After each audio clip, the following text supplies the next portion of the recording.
Hello, my name is Ty Med, and I am an Assistant Director of Academic and Membership Affairs.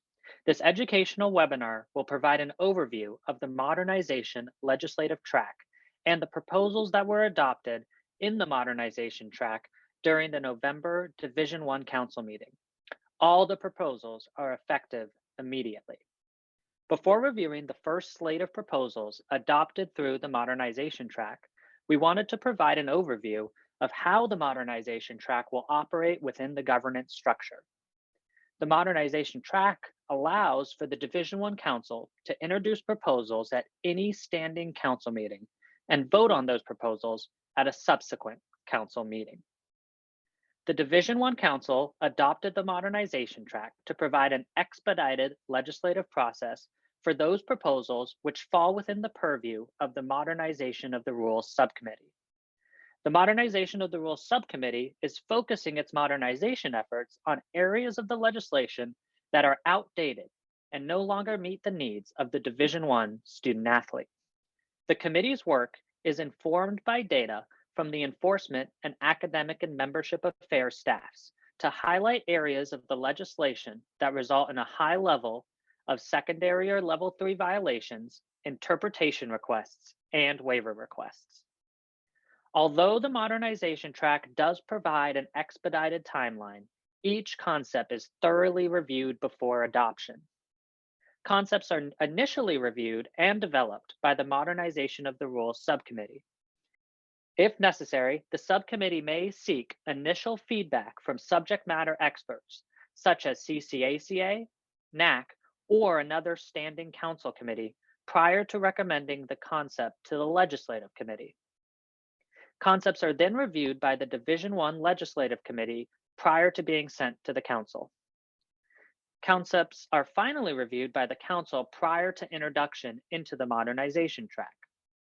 After introduction, the proposals are published and the membership has the opportunity to provide feedback to Council prior to voting on the proposal. At any time during the review process, subject matter experts, the Legislative Committee, or Council may refer concepts back to MRS for further review and refinement.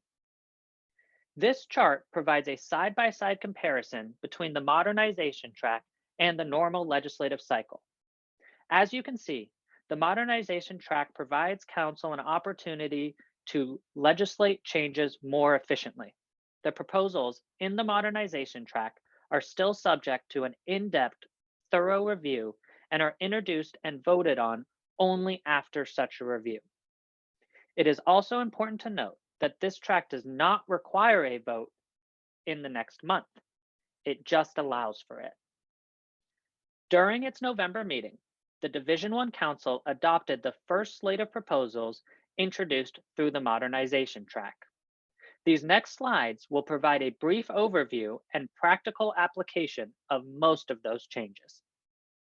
Proposal number 2021-11 eliminated certain endorsement provisions in Bylaw 11 that previously applied to individuals and entities associated with prospects.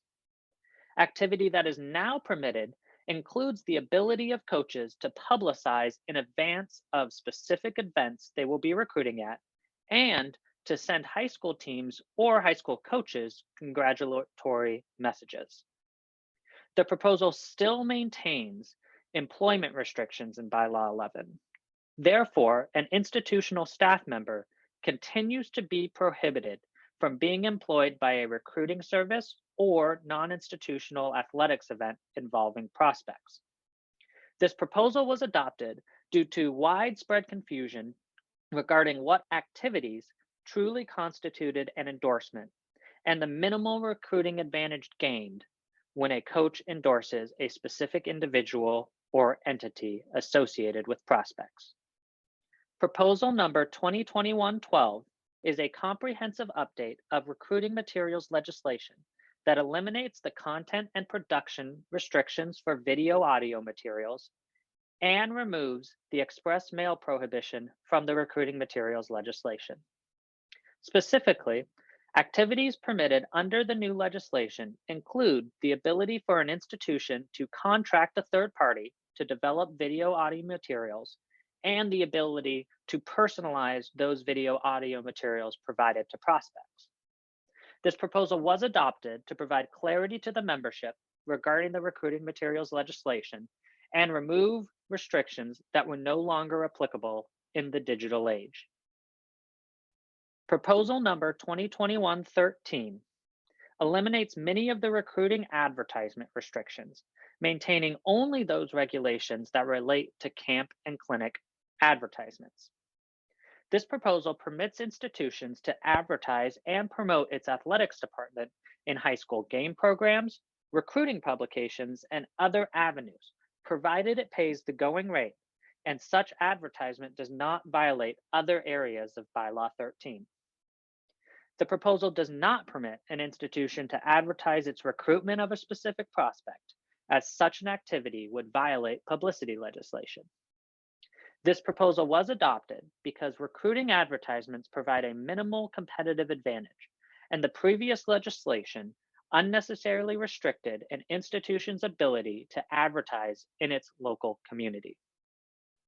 Proposal number 2021-14 eliminates the prohibition on media presence during a recruiting contact once a prospect has signed a national letter of intent, financial aid agreement, or deposited in response to an admissions offer.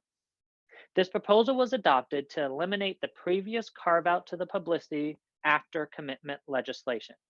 The presence of media during a recruiting contact prior to commitment remains impermissible. Proposal number 2021-15 permits coaching staff and permissible callers to engage in group texts, emails, or direct messages with multiple prospects. The proposal does not permit group messaging with multiple prospects and the general public, as this would be a violation of the publicity legislation.